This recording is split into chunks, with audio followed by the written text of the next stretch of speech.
She was just a delivery girl working 2 jobs to survive. He was a billionaire CEO living alone in his glass mansion. One stormy night, a delivery app glitch brought them face to face and changed everything. I hate to ask, but can I wait here just until it slows down? Thank you. I promise I won't stay long. What started as shelter from a storm became an unexpected dinner, then something deeper.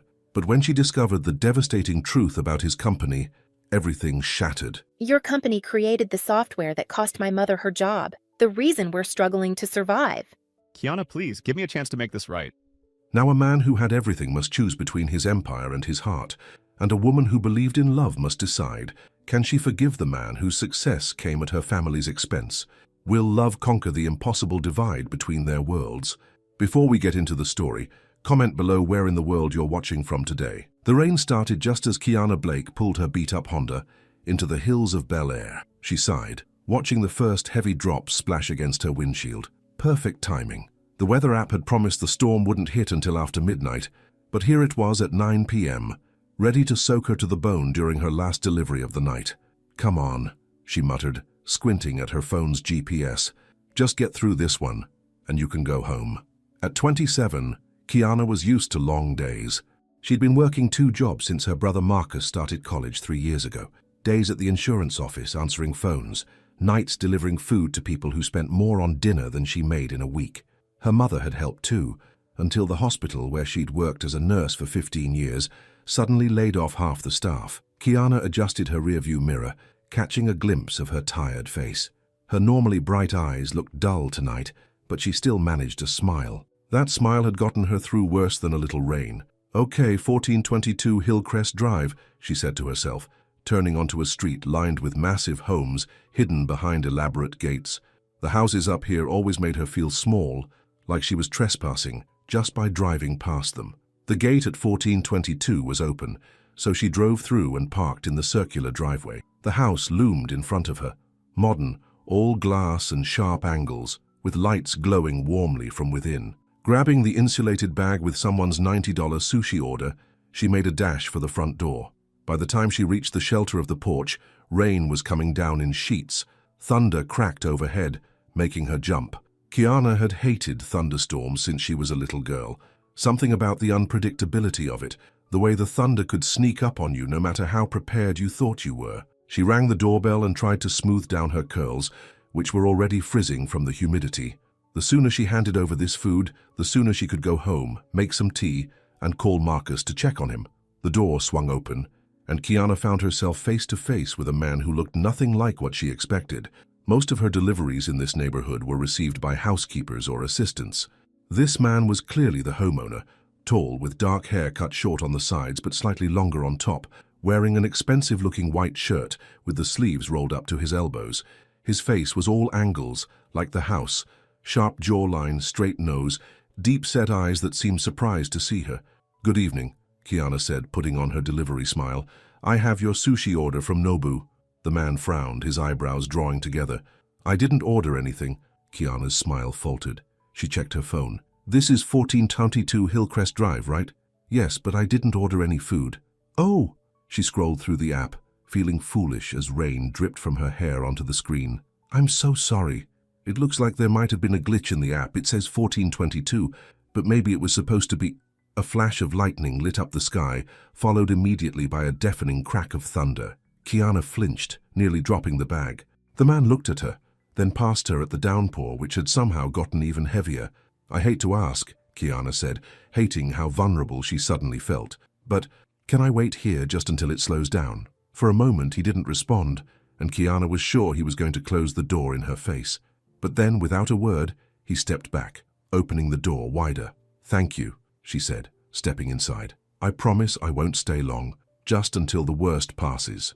The interior of the house was even more impressive than the exterior, minimalist but clearly expensive, with high ceilings and a view of the city lights that probably cost more than her entire apartment building. "You're soaked," the man said, his voice softer than before.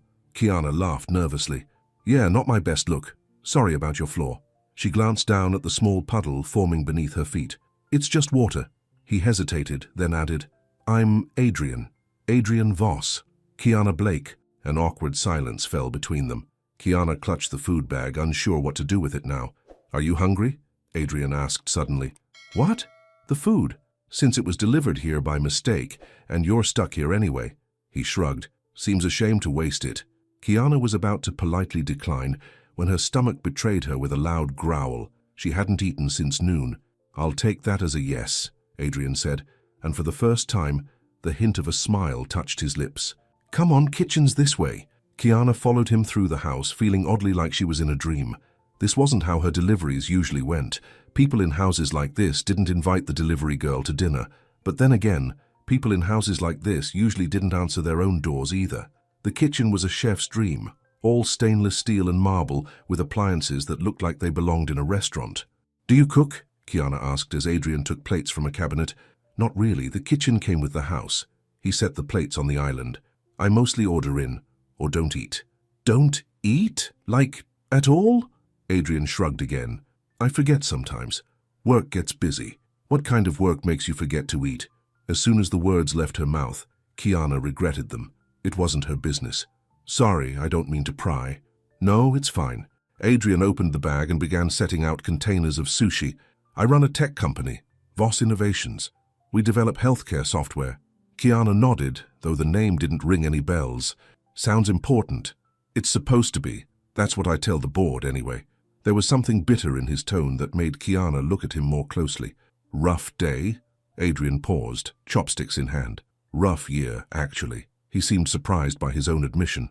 Sorry, I don't usually talk about these things. No worries. I'm a stranger in your house because of a delivery app glitch. Pretty weird situation all around. Kiana smiled, hoping to ease the tension. It worked. Adrian's face relaxed slightly. True. And now we're having dinner together. Very weird.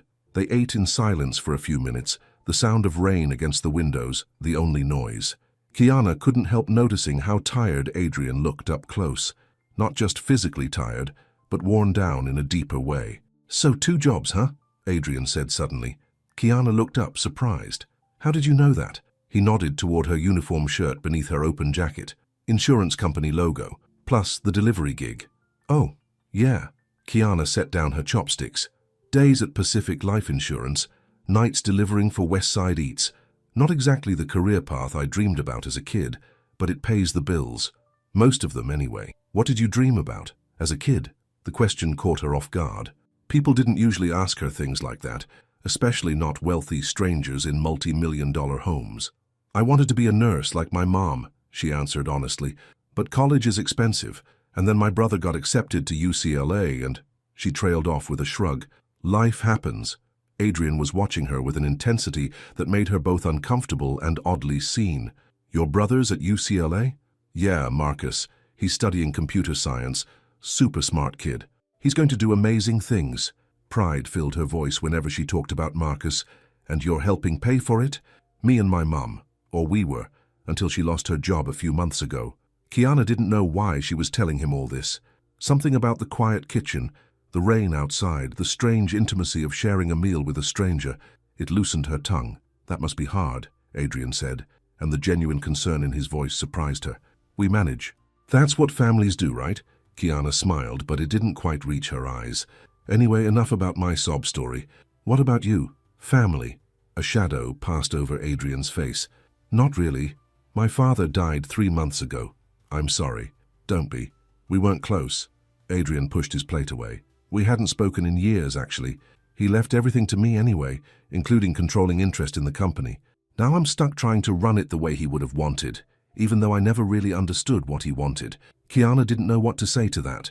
Her family might struggle, but they were close. She couldn't imagine being at odds with her mother or brother. That sounds lonely, she finally said. Adrian looked startled, as if no one had ever said something so direct to him before. It is. The admission hung in the air between them. Would you like some wine? Adrian asked abruptly, standing up. I have a bottle open. Sure, why not? My shift is over anyway. He returned with 2 glasses and a bottle that probably cost more than Kiana's rent. As he poured, she noticed his hands were steady, controlled like everything else about him seemed to be. So, do you always invite strange women who show up at your door to dinner? Kiana asked with a small smile. Never, actually. This is a first. Adrian handed her a glass. Do you always accept dinner invitations from strange men? Never, actually.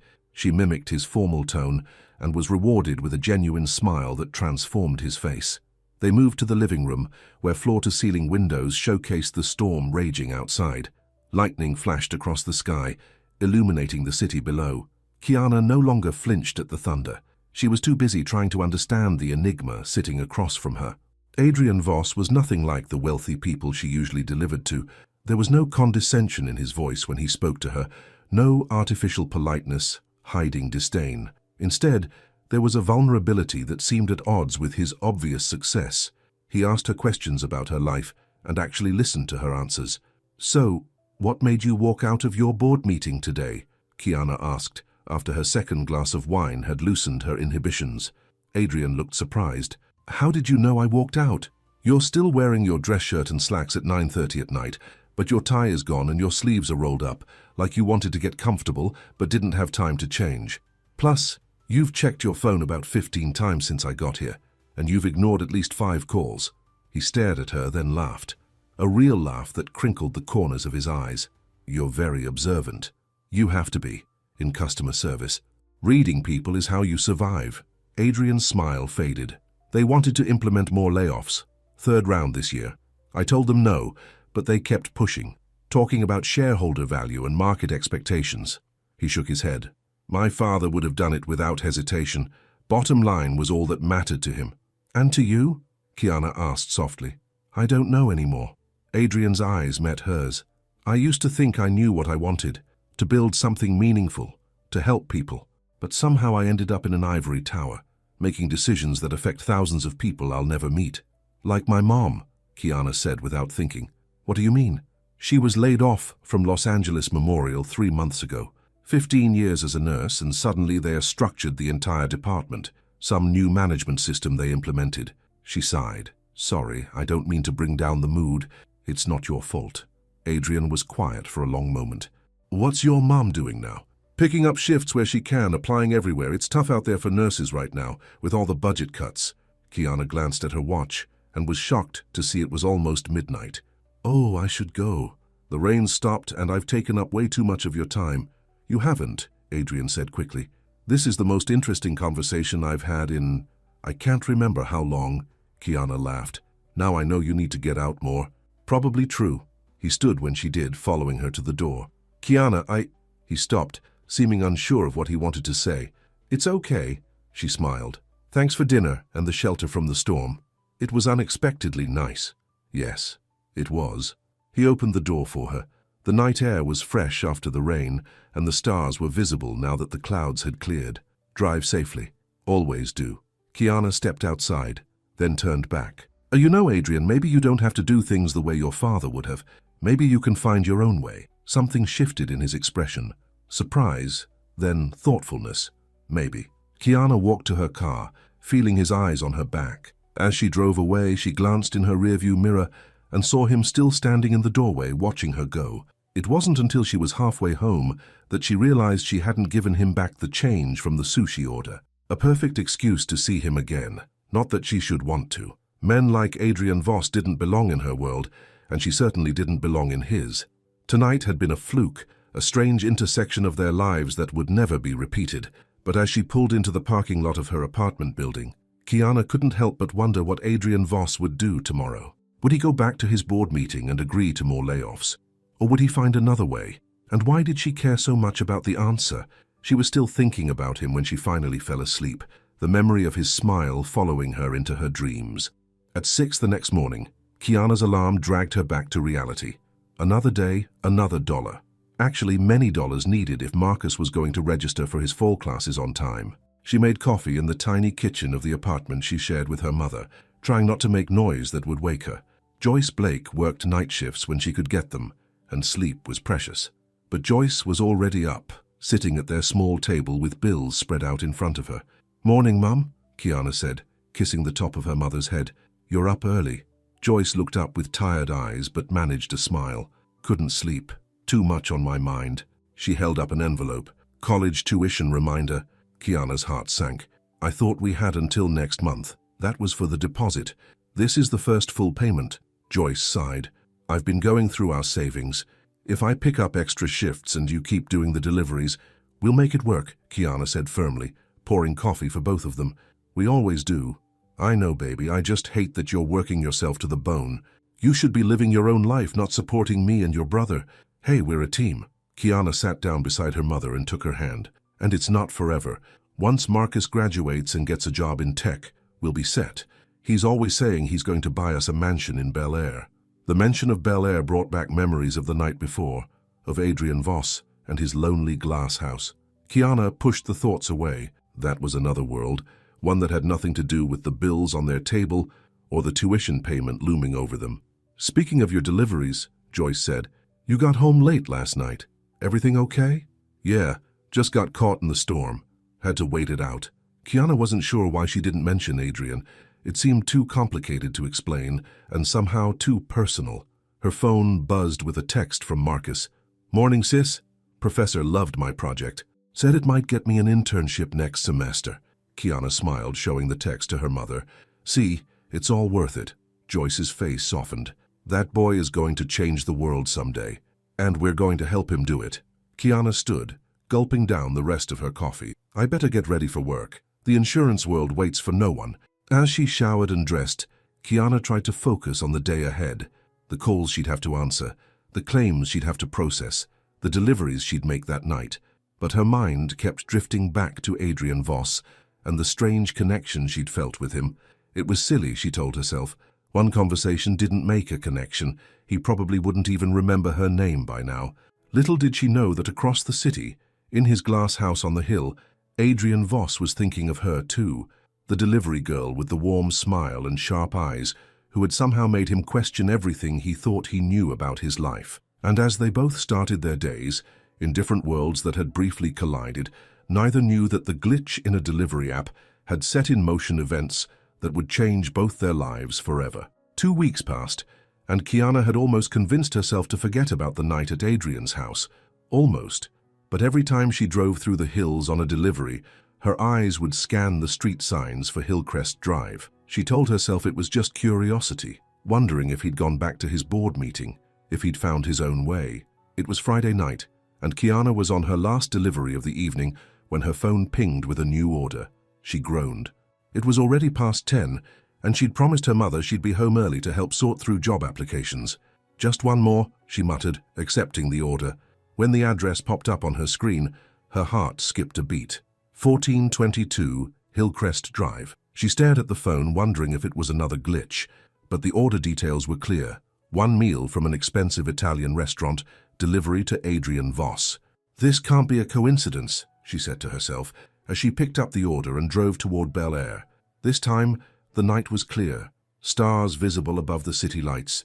Kiana parked in the same circular driveway and walked to the front door, her heart beating faster than she wanted to admit. She rang the doorbell, half expecting a housekeeper to answer, but it was Adrian who opened the door, looking more casual than before in a dark sweater and jeans. Kiana, he said, and the surprise in his voice seemed genuine. You're back. You ordered Italian, she replied, holding up the bag. Unless this is another glitch. A small smile tugged at the corner of his mouth. No glitch this time. I ordered dinner. He paused, though I have to admit I didn't expect you to be the one delivering it. Is that disappointment I hear? Kiana teased. The opposite, actually. He stepped back, opening the door wider. Would you like to come in? I ordered enough for 2. Kiana hesitated. Last time had been an accident, a chance encounter during a storm. This time would be a choice. I don't know if that's a good idea. Probably not, Adrian agreed. But I've been thinking about our conversation for 2 weeks. You have? Kiana couldn't hide her surprise. You said something that night, about finding my own way. His eyes met hers. I'd like to tell you what happened after. Curiosity won out over caution. I guess I could stay for a little while. Once again, Kiana found herself following Adrian through the house to the kitchen. But something was different this time. The house felt less cold, less museum-like. There were books on the coffee table, a jacket thrown over a chair, a half-empty coffee mug on the counter. Signs of life. You've been home more, she observed as he unpacked the food. Adrian glanced at her, clearly surprised by her perception. Yes. I've been working from here instead of the office when possible. Why? He was quiet for a moment, focusing on opening containers. The day after you were here, I went back to the board meeting. They were still pushing for layoffs. Cost-cutting measures, they called it. Before I would have just gone along with it, done what was expected. What my father would have done. But you didn't. No. Adrian handed her a plate. I told them we needed to look at other options. I've spent the past 2 weeks reviewing our operations, looking for inefficiencies that don't involve firing people who need their jobs. And have you found any? Kiana asked, genuinely curious. Several, actually. We've been maintaining multiple office spaces we don't need, paying for software licenses we never use, and keeping an executive jet that costs millions to maintain. Adrian's expression hardened. My father's jet. He used it maybe 5 times a year, but insisted it was necessary for the company image. So you're selling it? Already sold, along with the vacation properties in Aspen and the Hamptons that the company was somehow paying for. There was a quiet satisfaction in his voice. The board wasn't happy, but the numbers don't lie. We're going to save more this way than we would have with layoffs. Kiana felt a warmth spread through her chest. That's amazing, Adrian. You did find your own way. Thanks to you. His eyes held hers. Your perspective. It stayed with me. They moved to the living room with their food, sitting closer this time on the same sofa. So, Adrian said after a while, how have your 2 weeks been? Kiana laughed. Not quite as dramatic as yours. No private jets sold, no board meetings defied. Tell me anyway. And she did. She told him about her brother's success with his programming project, about her mother's continued job search, about the rude customer at the insurance office who'd made her cry in the bathroom. It should have felt strange, sharing these details of her ordinary life with someone like Adrian. But it didn't. He listened like everything she said mattered. Your family sounds wonderful, Adrian said when she finished talking about Marcus's latest phone call. They are. They drive me crazy sometimes, but I'd do anything for them. Kiana studied his face. What about your family? You mentioned your father, but my mother died when I was 12. Cancer. Adrian's voice was flat, clinical. My father buried himself in work after that. Sent me to boarding school. We saw each other on holidays sometimes. When I graduated from MIT, he offered me a position at the company. I think it was the closest thing to affection he knew how to show. I'm sorry, Adrian. That sounds really lonely. He shrugged, but the casual gesture couldn't hide the pain in his eyes. It was what it was. When he died, I didn't even cry. I just stepped into his role, like I was always meant to. But lately I've been wondering if I'm just becoming him. You're not, Kiana said firmly. The fact that you're worried about it proves you're not. Maybe. Adrian's gaze was intense. Or maybe I just needed someone to remind me there's more to life than profit margins. The air between them seemed to change, charged with something Kiana wasn't ready to name. She glanced at her watch, searching for a distraction. It's getting late. I should probably go. Of course. Adrian stood when she did, walking her to the door. Thank you for staying. Thank you for the dinner. Kiana hesitated at the door. And for what you did with the board. It matters. Will you be working tomorrow night? Adrian asked suddenly. Yes. Why? I might order dinner again. Kiana smiled despite herself. It's a big delivery zone. No guarantee you'll get me. I'll take my chances. There was something boyish in his smile that made him look younger, less burdened. As Kiana drove home, she couldn't stop smiling. There was something happening between them, something unexpected and probably unwise. But for the first time in years, she felt like something was beginning rather than ending. Her mother was still up when she got home, sitting at the kitchen table with her laptop open. Any luck? Kiana asked, setting her keys down. Joyce sighed, pushing back from the computer. Not really.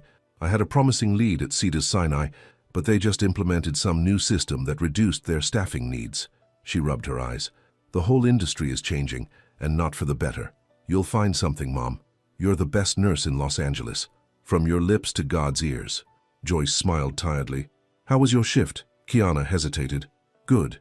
Busy. She wasn't ready to talk about Adrian, especially not when her mother was dealing with her own struggles.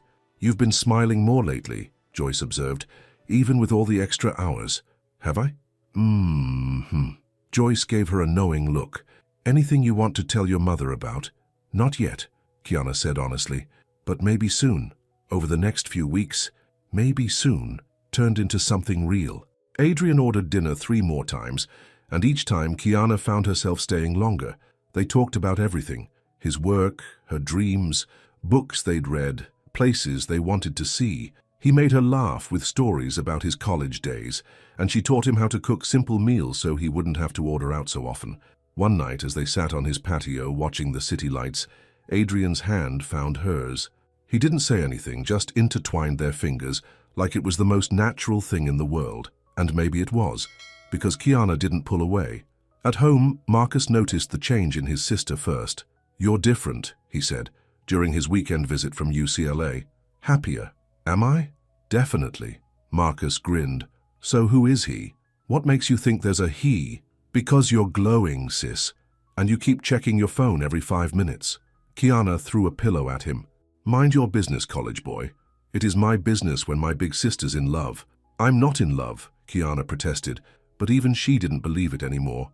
Later that same day, as they worked together on dinner, Marcus brought it up again. "So, when do we get to meet him?"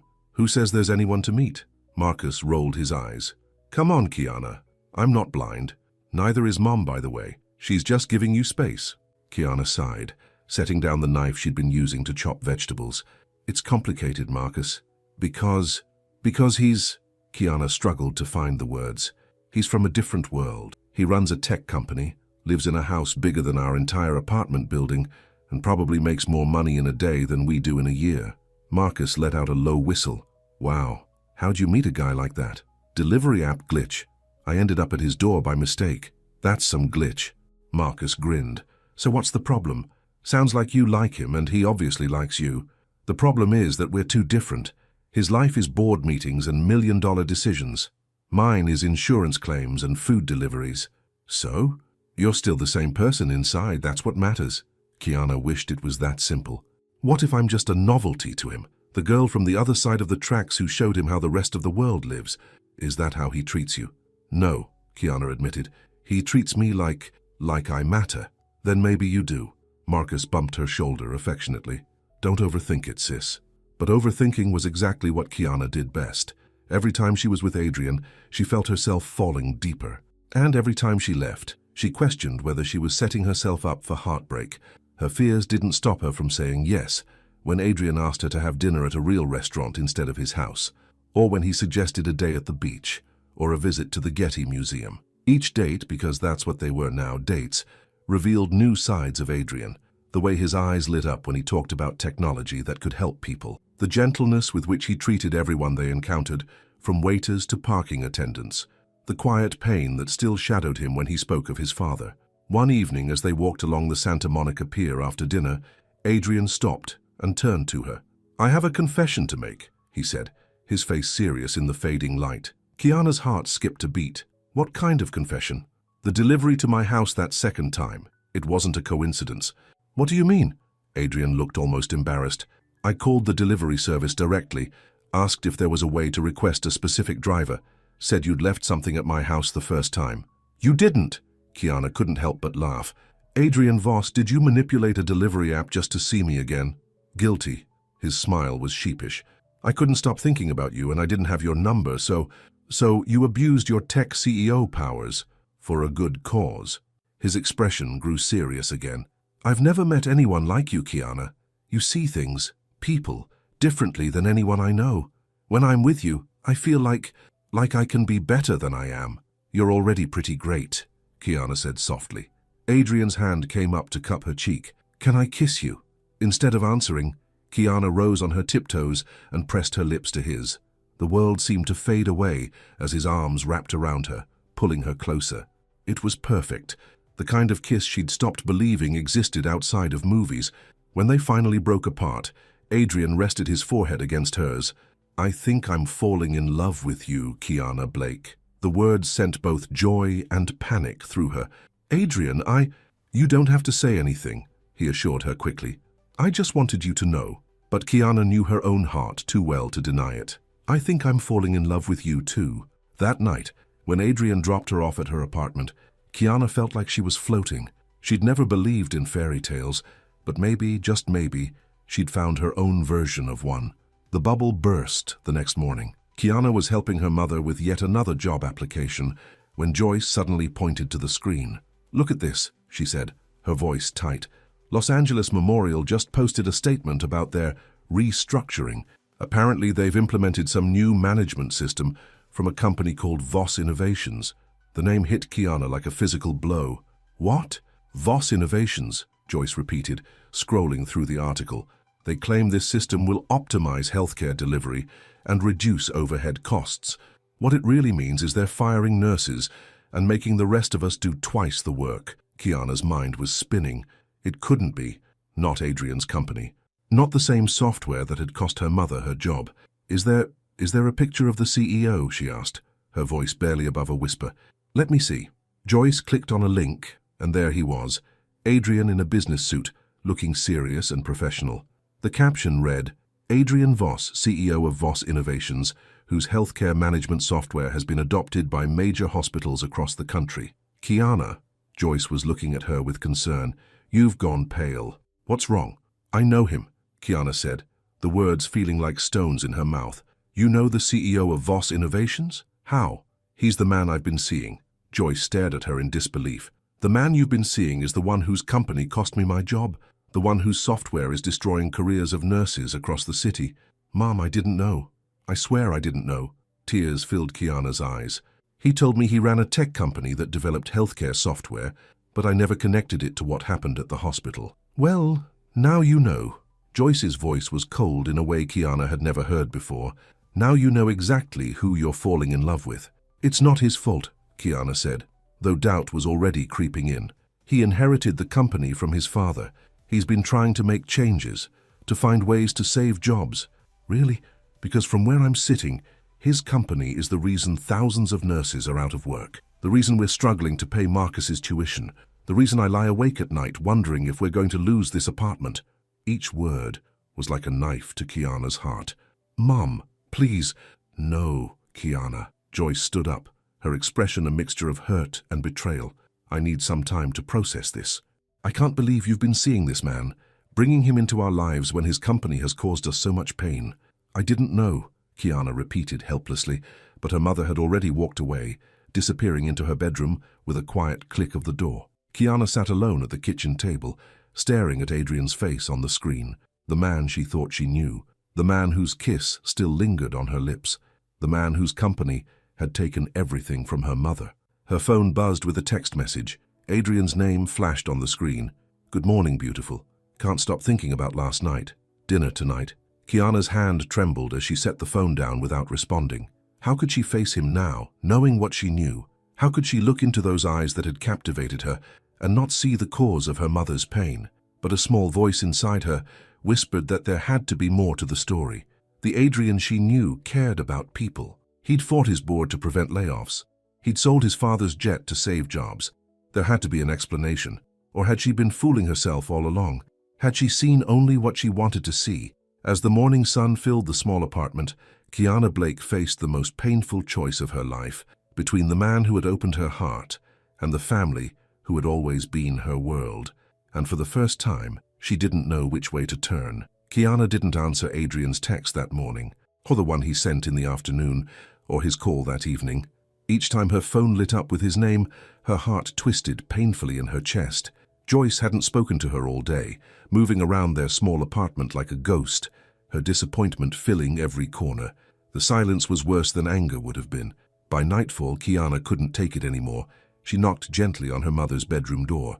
Mom, can we talk? A moment passed before Joyce answered. Come in. Kiana found her mother sitting on the edge of the bed, looking at old family photos. Pictures of happier times when Kiana's father was still alive, when money wasn't such a constant worry. I'm sorry, Kiana said, sitting beside her. I should have told you about Adrian sooner. Joyce closed the photo album slowly. How long have you been seeing him? About a month. It started the night of that big storm. I delivered food to his house by accident. And you didn't think to mention that your new boyfriend runs the company that's been destroying healthcare jobs across the city. I didn't know, Mom. I swear. Kiana's voice cracked. He told me he ran a tech company that made healthcare software. I never connected it to what happened at the hospital. Joyce studied her daughter's face. And now that you know? I don't know what to do, Kiana admitted. The Adrian I know is kind and thoughtful. He's been fighting his board to prevent layoffs. He's nothing like you'd expect a CEO to be. People show you what they want you to see, Kiana, especially men with power. Joyce's voice was gentle but firm. His company created software specifically designed to cut costs by eliminating nursing positions, the same positions I and my colleagues held for years. What if he doesn't know? What if he inherited these problems from his father? Then he should fix them. Joyce took Kiana's hand. Baby, I'm not telling you what to do, but I've spent my life taking care of people, and I've seen what happens when profits become more important than people. If he truly cares about you, he'll listen when you tell him how his company's decisions affect real lives. Kiana nodded, tears filling her eyes. I'll talk to him, I promise. She sent Adrian a text that night. We need to talk. Tomorrow. In person. His reply came instantly. Name the time and place. Is everything okay? No, she wanted to type. Nothing is okay. Instead, she suggested a coffee shop halfway between her apartment and his house. Neutral ground. Sleep didn't come easily that night. Kiana tossed and turned, replaying every conversation she'd had with Adrian. Had there been signs she'd missed? Had he been manipulating her all along? The Adrian she thought she knew wouldn't do that, but maybe she didn't know him at all. The next morning, Kiana arrived at the coffee shop early. She chose a table in the corner, away from other customers. When Adrian walked in, his face lit up at the sight of her, then quickly fell as he registered her expression. Kiana, what's wrong? He asked, sliding into the seat across from her. Voss Innovations, she said, her voice steadier than she felt. Your company developed the management software used by Los Angeles Memorial Hospital. Adrian looked confused by the sudden topic. Yes, our healthcare management system. It's been implemented in hospitals across the country. The same system that led to mass layoffs of nursing staff 3 months ago. It's designed to optimize resources, yes, but Adrian stopped as understanding dawned on his face. Your mother, she worked at Los Angeles Memorial. For 15 years, Kiana said, fighting to keep her voice from shaking. Until your system decided she was an inefficiency that could be cut. The color drained from Adrian's face. Kiana, did you know? She demanded. When I told you about my mother losing her job, did you know it was because of your company? No, Adrian said immediately. I knew we'd implemented our system at several hospitals in Los Angeles, but I didn't make the connection to your mother. I never thought... That's the problem, isn't it? Kiana cut in. You never thought about the real people affected by your decisions. The nurses who lost their jobs, the patients who lost their care, the families who lost their income. Adrian looked stricken. The system wasn't designed to eliminate jobs. It was meant to streamline processes, reduce paperwork, make healthcare more efficient. Well, it did a lot more than that. It cost my mother her career. It's why I'm working 2 jobs instead of 1. It's why we're struggling to keep my brother in college. Kiana's voice broke. Also, your company could increase its profit margin by what? 2%? 3? Kiana, please. Adrian reached for her hand, but she pulled away. I inherited this company from my father. Many of these decisions were made before I took over. And what have you done to change them? Kiana challenged. You told me you fought your board about layoffs at your company. What about the layoffs your company causes at other companies? Adrian was silent, and Kiana could see the truth in his eyes. He hadn't thought about it. Not really. I thought I knew you, she said quietly. I thought you were different. I am, Adrian insisted. Or at least, I'm trying to be. Kiana, give me a chance to make this right. How? How can you make this right? Can you give my mother her job back? Can you give all those other nurses their jobs back? I don't know, Adrian admitted. But I want to try. Please don't walk away. Kiana stood, gathering her purse. I need time, Adrian. And you need to think about what kind of man you want to be. The kind who hides behind his father's legacy, or the kind who's brave enough to forge his own path. She left him sitting there, his face a mask of regret and confusion. As she walked to her car, tears blurred her vision. Part of her had hoped he would have an explanation, a solution, some magic words that would make everything okay. But there were no magic words, only the harsh reality that the man she was falling in love with was responsible, directly or indirectly, for her family's suffering. When she got home, Marcus was waiting for her. He'd come home from campus unexpectedly, concerned after a phone call with their mother.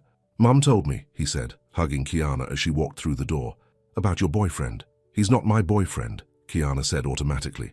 At least, I don't think he is anymore. Did you talk to him? Yes. Kiana sank onto the couch, emotionally exhausted.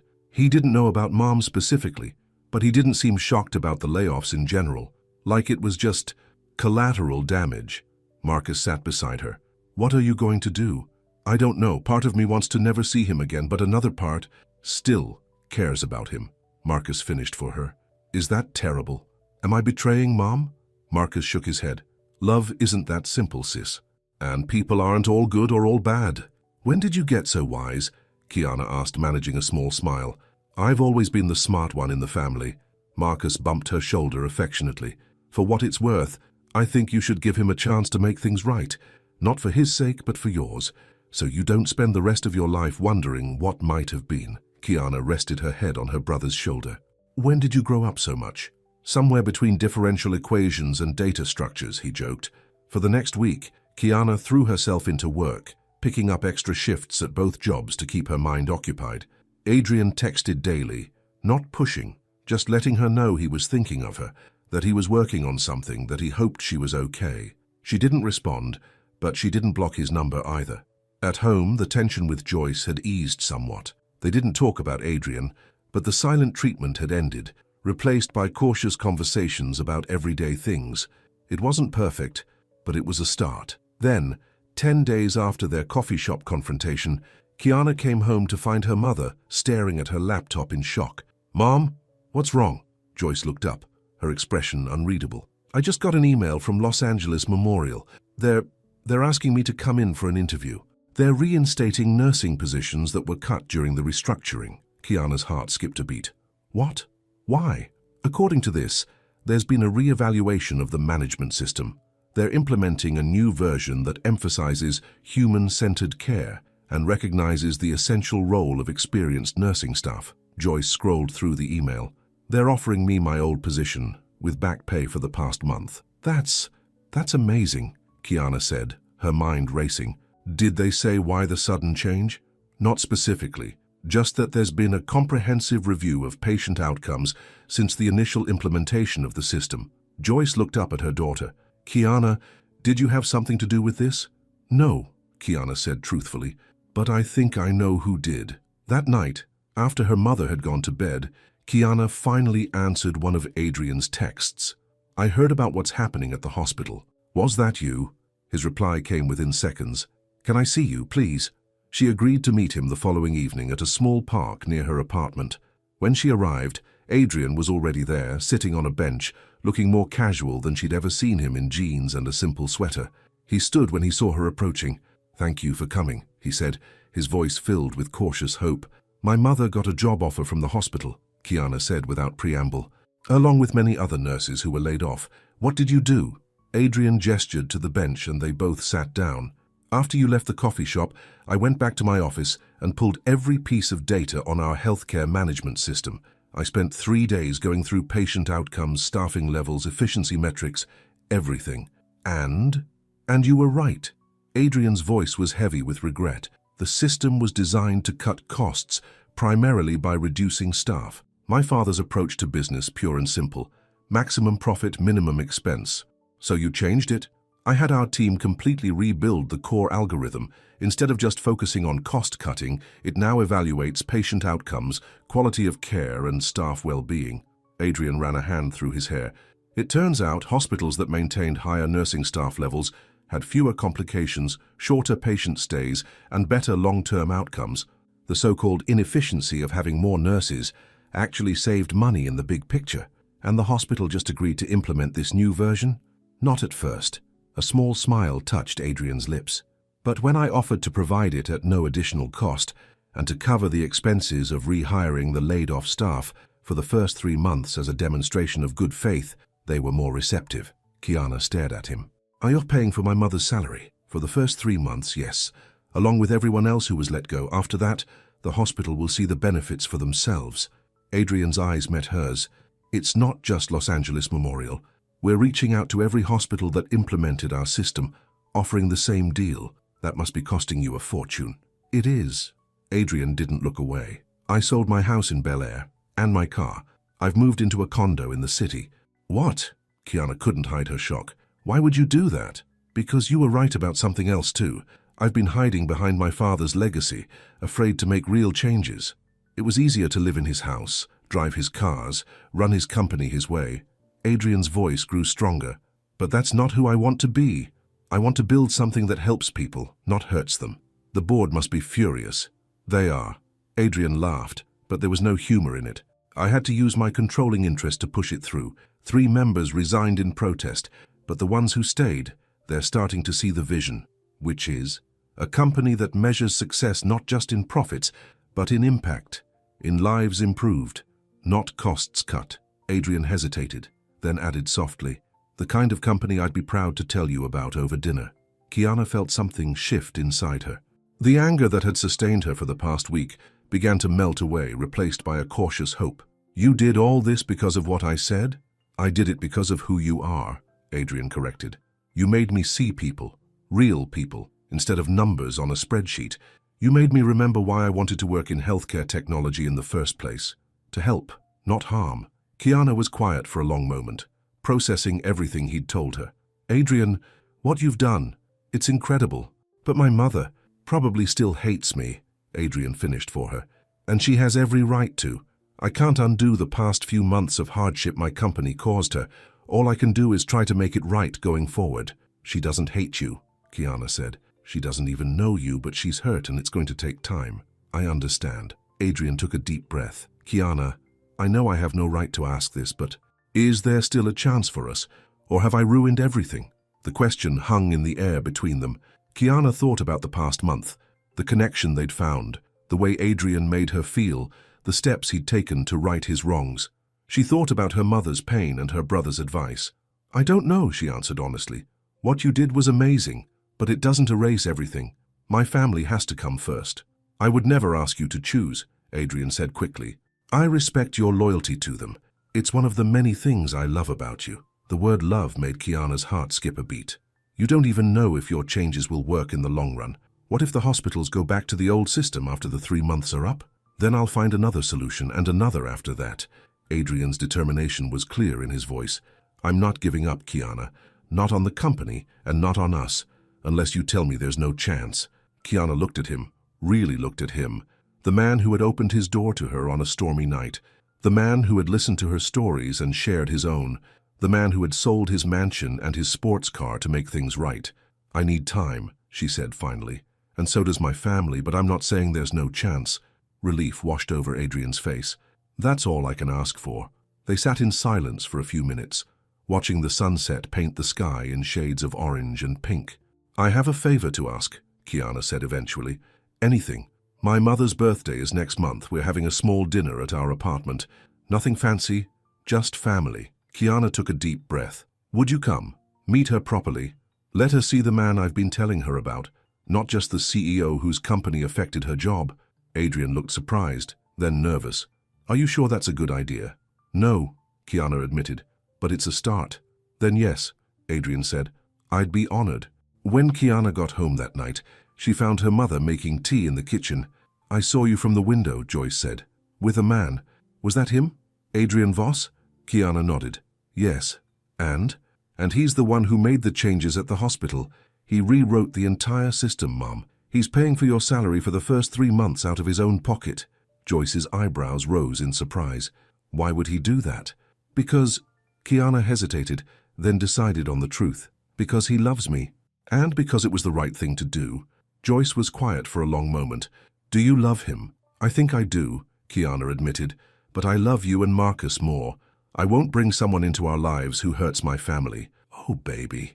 Joyce's expression softened. "Love isn't a competition. Your heart has room for all of us. So you're not angry anymore." "I'm still processing everything," Joyce said honestly. "But I can't deny that what he's done is remarkable. Most men in his position would have defended their company's actions, not admitted they were wrong and tried to fix them. I invited him to your birthday dinner," Kiana said, watching her mother's reaction carefully. "I want you to meet him, the real him, not just the CEO of Voss Innovations." Joyce took a deep breath. "Well, this should be interesting. Is that a yes?" "It's a, we'll see," Joyce said, but there was a hint of a smile on her face. "He must be something special to have my Kiana fighting so hard for him." "He is," Kiana said, "but so are you, Mom. So are you." The weeks leading up to Joyce's birthday were a time of cautious rebuilding. Kiana and Adrian spoke daily, but saw each other only occasionally. She needed space to think, to be sure her feelings were real and not just a reaction to his grand gesture. Adrian respected her boundaries, never pushing for more than she was ready to give. He sent updates about the hospitals implementing the new system, about the positive feedback from nursing staff, about the resignations of board members who couldn't accept his new vision for the company. "I'm moving the headquarters," he told her during one of their phone calls. From that glass tower downtown to a smaller building near the hospital district, I want our developers to see the healthcare workers they're designing for every day. That's a big change, Kiana observed.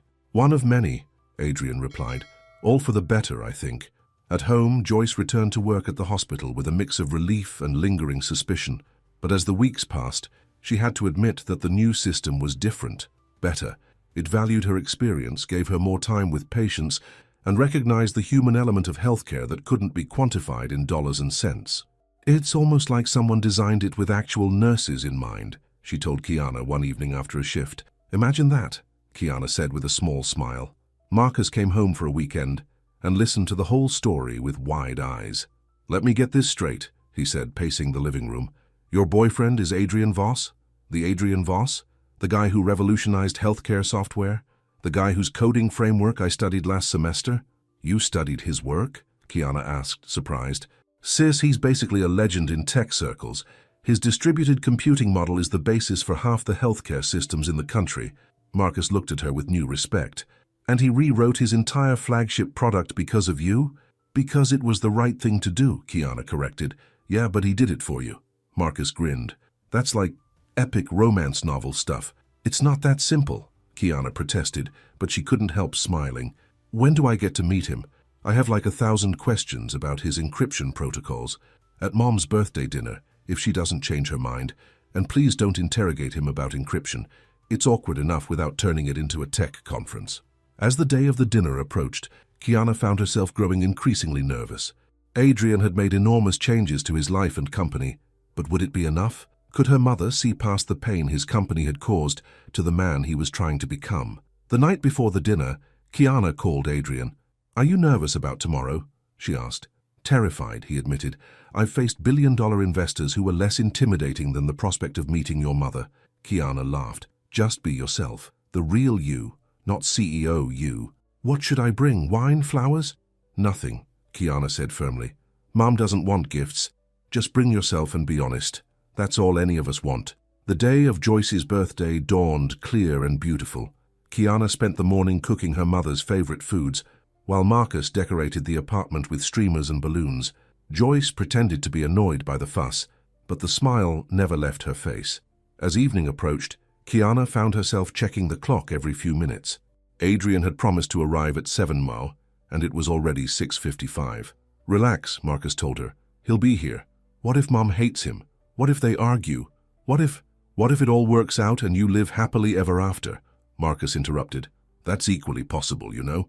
At precisely 7, the doorbell rang. Kiana took a deep breath, smoothed her dress, and went to answer it. Adrian stood in the hallway, looking nervous but determined. He wore a simple button-down shirt and slacks. Nice, but not flashy. His hands were empty as she'd requested. Hi, he said softly. Hi, she replied, stepping back to let him in. Come meet my family. As Adrian entered the apartment, Joyce emerged from the kitchen. For a moment, they simply looked at each other, the nurse whose life had been upended and the CEO whose company had caused it. Then Adrian spoke, his voice steady despite his obvious nervousness. Ms. Blake, thank you for allowing me to be here tonight. I know my company caused you significant hardship, and for that I am truly sorry. Joyce studied him carefully. My daughter tells me you've made changes. I'm trying, Adrian said honestly. The system that led to your layoff was wrong, focused on costs instead of care. The new version we've implemented recognizes the essential role of nurses like you. It's not perfect yet, but we're working every day to make it better. Why? Joyce asked simply. Why change it now? Adrian's eyes flickered to Kiana, then back to Joyce. Because your daughter helped me see what I couldn't or wouldn't see before. That behind every efficiency metric and cost-saving measure, there are real people with real lives, people like you who dedicated 15 years to caring for others. Joyce nodded slowly. Well, Mr. Voss? Adrian, please. Adrian, Joyce amended. I can't say I'm ready to forgive everything that happened, but I appreciate what you've done to make things right. And any man who can make my daughter smile the way she does when she talks about you deserves at least one dinner. The tension in the room eased slightly. Marcus stepped forward, extending his hand to Adrian. I'm Marcus, the brother. Big fan of your distributed computing model, by the way. Adrian looked relieved to be on more familiar ground. Thanks. I'd be happy to talk about it sometime if you're interested. Absolutely. Marcus grinned. But first I need to know your intentions with my sister. Marcus, Kiana exclaimed, mortified. But Adrian didn't seem bothered by the question. Fair enough. I intend to love her, respect her, and do everything in my power to be worthy of her, if she'll have me. The simple sincerity of his words silenced the room. Kiana felt tears pricking at her eyes, and even Joyce looked moved. Well, Joyce said after a moment, I think that's a good start. Now let's eat before the food gets cold. The dinner wasn't perfect. There were moments of awkwardness, questions that touched on sensitive topics, silences that stretched a bit too long, but there were also moments of laughter, of genuine connection, of bridges being carefully built across the chasms that had separated them. As they finished dessert, a cake Kiana had baked from her grandmother's recipe, Joyce surprised everyone by raising her glass. To new beginnings, she said, looking directly at Adrian, and to second chances. To second chances, Adrian repeated, his eyes finding Kiana's across the table. The moment was interrupted by Kiana's phone buzzing loudly on the table. She glanced at it, not recognizing the number. Go ahead, Joyce encouraged. It might be important. Kiana excused herself and stepped into the hallway to answer. When she returned a few minutes later, her face was flushed with excitement. That was Valley Central Hospital, she said, her voice barely containing her emotion. They're offering me a position in their nursing training program, a real chance to finally become a nurse like I always wanted. Kiana, that's wonderful, Joyce exclaimed, rising to hug her daughter. When do you start? That's the thing, Kiana said, her excitement faltering slightly. The program starts next month, but it's in San Diego. I'd have to move. The realization settled over the room. San Diego was only a couple of hours away, but it might as well have been another country for what it would mean for her family, and for whatever was growing between her and Adrian. Adrian was the first to speak. You have to take it, he said without hesitation. This is your dream. But Mom and Marcus and me, Adrian finished for her. We'll figure it out. This is your chance, Kiana. You've put everyone else first for so long. Now it's your turn. Kiana looked at her mother, who had tears in her eyes but was nodding in agreement. He's right, baby. This is what you've always wanted. But what about us? Kiana asked, her eyes moving from her mother to her brother and finally to Adrian. All of us? The question hung in the air unanswered. In that moment, Kiana Blake stood at a crossroads, her dream career on one path, the family she loved, and the man who'd changed his world for her on another. She looked at Adrian, searching his face for an answer. But before she could speak, before she could decide whether to forgive him completely, whether to trust the future they might build together, the phone in her hand buzzed again. The hospital calling back, probably with details about the position that could change everything. She looked at Adrian. She looked at her mother. The choice was hers to make. Kiana stared at her buzzing phone, the hospital's number flashing on the screen. Time seemed to slow as she looked around the table at the faces of the people she loved. Her mother, whose birthday celebration had just been interrupted, her brother, whose education she had sacrificed so much to support, and Adrian, the man who had changed his entire life because of her. I should take this, she said quietly. Of course, Joyce nodded, understanding in her eyes. We'll be right here. Kiana stepped into her bedroom, closing the door gently behind her. Her hand trembled slightly as she answered the call. Hello, Ms. Blake, came the crisp voice of the nursing program director. I wanted to follow up on our offer and see if you had any immediate questions. Yes, thank you for calling back, Kiana said, trying to keep her voice steady. The position sounds amazing, but I'm wondering, is relocation to San Diego absolutely necessary? There was a pause on the other end. The core training takes place at our main campus, so yes, you would need to be in San Diego for at least the first year. After that, there might be opportunities at our Los Angeles affiliate hospitals. Is distance a concern for you? My family is here, Kiana explained. My mother just got her nursing position back and my brother is at UCLA. I understand, the director said sympathetically. Family commitments are important. Would you like some time to think about it? We can hold the position for you until the end of the week. Yes, please, I'll have an answer for you by then. Wonderful. And Ms. Blake, for what it's worth, your application was one of the strongest we've seen. We'd be very fortunate to have you in our program. The words warmed Kiana's heart, even as they complicated her decision. Thank you. That means a lot.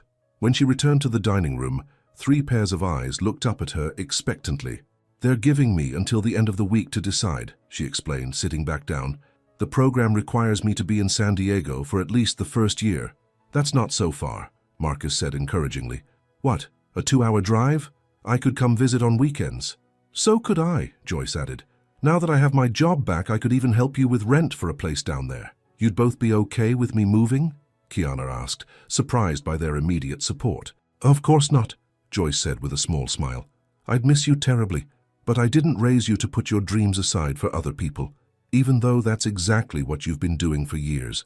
She reached across the table to take Kiana's hand. It's your turn now, baby.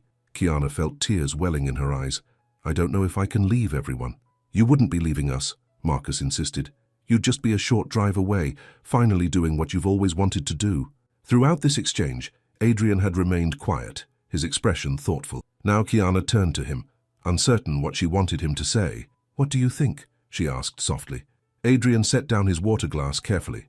I think you should take the position, he said, his voice calm despite the emotion in his eyes. You've put your dream on hold long enough. But what about us? The question felt vulnerable, exposing feelings Kiana wasn't sure she was ready to name. Us, Adrian repeated as if testing the word. Kiana, I fell in love with you because of your compassion, your determination, your willingness to fight for what matters. Becoming a nurse isn't just your dream, it's who you are. He leaned forward, his gaze intense. As for us, San Diego isn't the moon. There are trains, cars, phones. If we want to make it work, we will. Just like that. Kiana couldn't hide her skepticism. No, not just like that, Adrian admitted. It would take effort, commitment, planning. But I'm willing if you are. Joyce cleared her throat. Perhaps you two should continue this conversation privately. Marcus and I can clean up here. Absolutely, Marcus agreed quickly, already gathering plates. Take all the time you need. Kiana led Adrian to the small balcony off the living room. The night was clear, a few stars visible despite the city lights. For a moment they stood in silence, shoulders almost touching as they looked out at the skyline. I'm sorry about the timing, Kiana finally said. Tonight was supposed to be about my mother meeting you, not about me potentially moving away.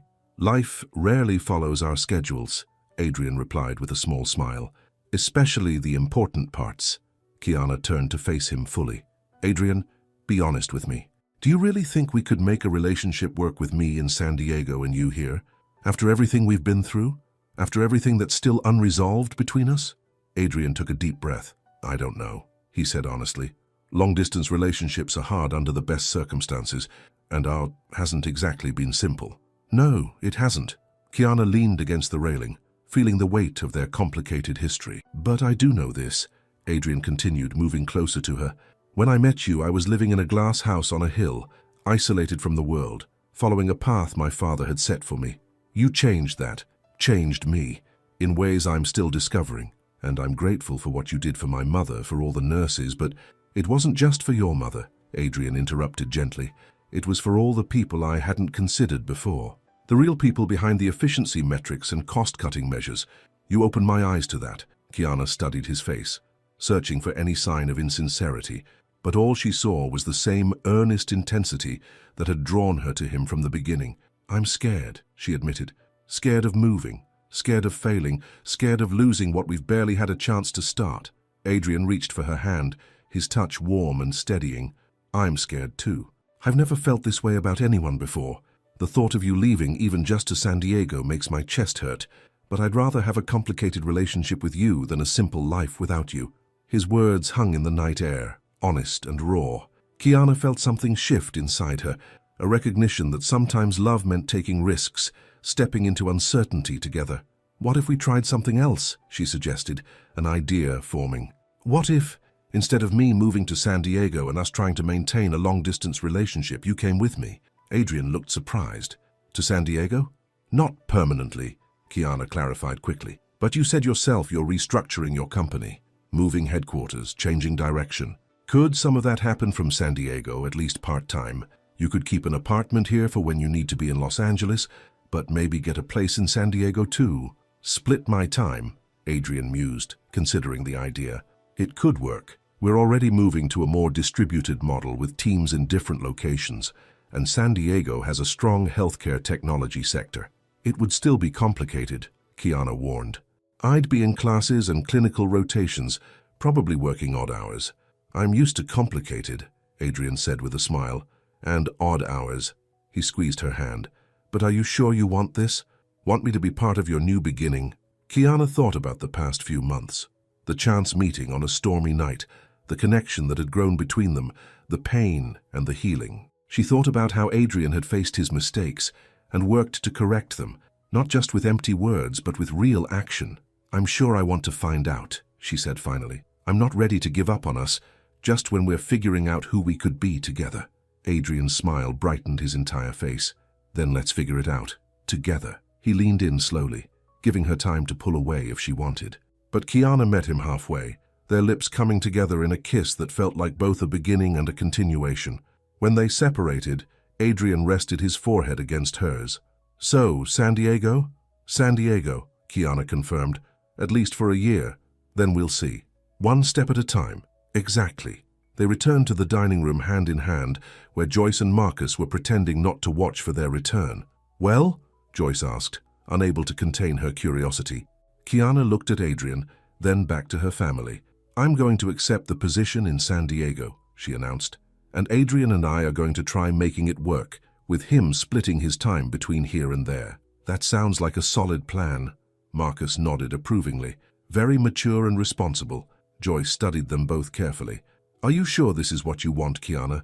Not just the program, but everything? Kiana understood what her mother was really asking. I'm sure I want to try, Mom.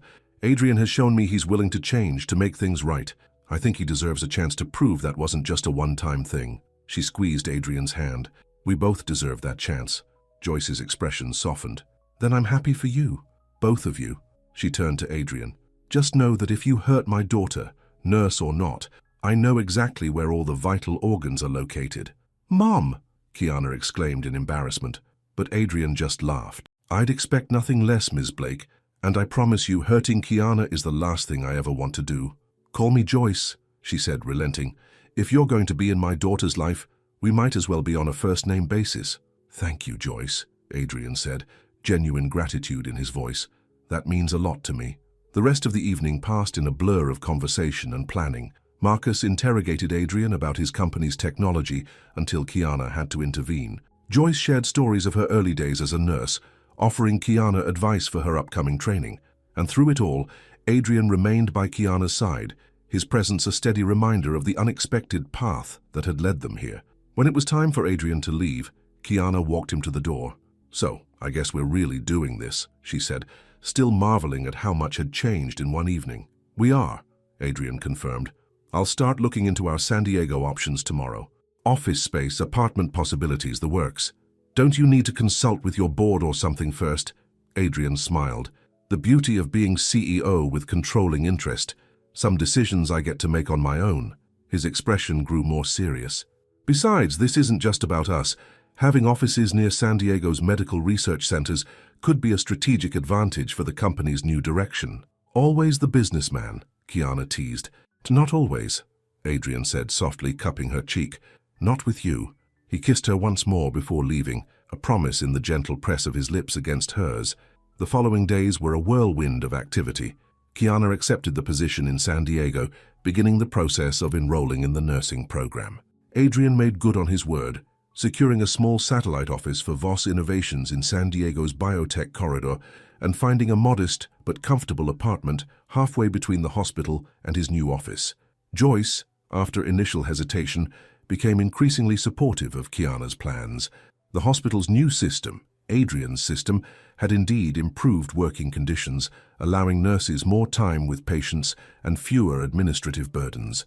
I hate to admit it, she told Kiana one evening as they packed boxes for the move, but the man knows what he's doing. The new software actually helps us do our jobs better. I'll be sure to tell him you said so, Kiana grinned. Don't you dare, Joyce warned, but her eyes were twinkling. I have a reputation to maintain. Marcus, meanwhile, had formed an unexpected bond with Adrian, who had offered him an internship at Voss Innovations for the summer. Are you sure this isn't just because of me? Kiana had asked when Adrian mentioned the offer.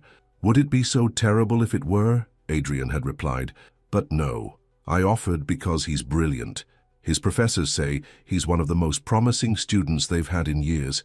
I'd be a fool not to try to recruit him. The day before Kiana was set to move to San Diego, she found herself back at the small park where she and Adrian had reconciled weeks earlier. The summer evening was warm, the park filled with families enjoying the last light of day. Adrian joined her on their bench, handing her an ice cream cone. Nervous about tomorrow? Terrified, Kiana admitted. New city, new career path, new everything. Not everything, Adrian reminded her, taking her free hand. Some things are coming with you. True. Kiana licked her ice cream thoughtfully. It's strange, isn't it? If that delivery app hadn't glitched, if it hadn't been storming that night, if I hadn't asked to wait out the rain, we never would have met. I don't believe that, Adrian said with surprising conviction. No? You think we would have met some other way? I think some people are meant to find each other no matter what. He looked slightly embarrassed by his own sentiment. I know that sounds cheesy, but no, it's sweet, Kiana assured him, leaning against his shoulder. I just never took you for a romantic. I'm full of surprises. That you are. Kiana turned to face him fully. Adrian, before we start this new chapter, I need to say something. I'm still not completely over what happened with your company and my mother. I don't know if I ever will be entirely. Adrian nodded, accepting her honesty. I understand. But, Kiana continued, I am completely sure that I love you. The man you are now, the man you're working to become. That's the Adrian Voss I want to build a future with. Adrian's eyes widened at her declaration. Kiana Blake, he said, his voice thick with emotion. I have been in love with you since you showed up at my door with sushi I didn't order, and I will spend every day trying to be worthy of the love you just offered me. Every day. Kiana raised an eyebrow. That's a lot of days. I'm hoping for a lifetime of them, Adrian said simply. The words hung between them. Not a proposal, but a promise nonetheless. A vision of possibilities stretching out before them. Kiana smiled, her heart full. One step at a time, remember? One step at a time, Adrian agreed, pulling her close. Starting tomorrow. Starting now, Kiana corrected, leaning in to kiss him as the sun set over Los Angeles. 6 months later, Kiana stood in the hallway of Valley Central Hospital, her student nursing scrubs still new enough to feel stiff. Her first rotation was halfway complete, and despite the challenges, the long hours, the difficult patients, the mountains of information to absorb, she had never been happier. Nurse Blake? A voice called from behind her. Kiana turned, still getting used to the title. Yes? An older nurse smiled at her. There's someone waiting for you at the nurse's station. Says he has a lunch delivery. Kiana checked her watch, confused. She hadn't ordered lunch, and it was only 11:30, earlier than her usual break. When she reached the nurse's station, she found Adrian standing there, a picnic basket in one hand and a small bouquet of flowers in the other. Surprise, he said, looking pleased with himself. I thought you might need a break. How did you know I'd be free now? Kiana asked, delighted but puzzled. Adrian shrugged. I might have consulted with your instructor. She seemed to think you deserved an extra long lunch today after how you handled the crisis in room 412 yesterday. Word travels fast, Kiana marveled. In hospitals and in tech companies, Adrian agreed. So, can you spare an hour for lunch with your somewhat long-distance boyfriend? For you? Always?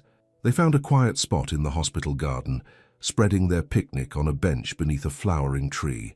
As they ate, Adrian filled her in on the latest developments at Voss Innovations, the continued success of the redesigned healthcare system, the new hospitals signing on, the improved patient outcomes being reported.